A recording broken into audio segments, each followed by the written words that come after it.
أعوذ بالله من الشيطان الرجيم. بسم الله الرحمن الرحيم. عما يتساءلون عن النبأ العظيم الذي هم فيه مختلفون. كلا سيعلمون ثم كلا سيعلمون. ألم نجعل الأرض مهادا والجبال أوتادا وخلقناكم أزواجا وجعلنا نومكم سباتا وجعلنا الليل لباسا وجعلنا النهار معاشا وبنينا فوقكم سبعا شدادا وجعلنا سراجا وهاجا وأنزلنا من المعصرات ماء ثجاجا لنخرج به حبا ونباتا وجنات ألفافا.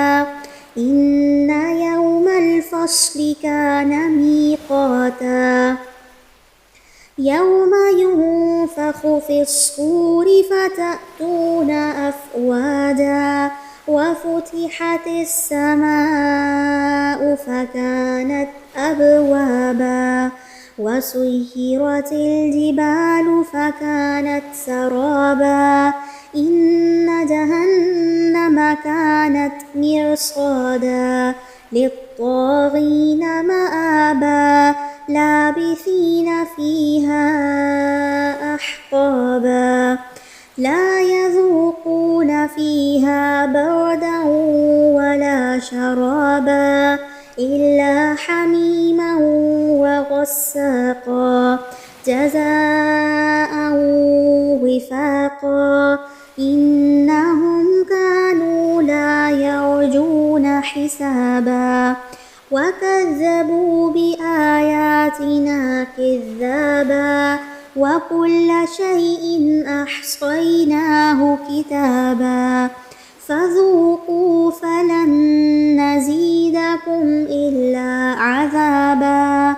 إن للمتقين مفازا حدائق وأعنابا وكواعب أترابا وكأسا دهاقا لا يسمعون فيها لغوا ولا كذابا جزاء من ربك عطاء حسابا. رب السماوات والأرض وما بينهما الرحمن لا يملكون منه خطابا. يوم يقوم الروح والملائكة صفا لا يتكلمون إلا من أذن له الرحمن وقال صوابا. ذلك اليوم الحق فمن شاء اتخذ إلى ربه مآبا. إنا أنذرناكم عذابا قريبا يوم ينظر المرء ما قدمت يداه ويقول الكافر يا ليتني كنت ترابا.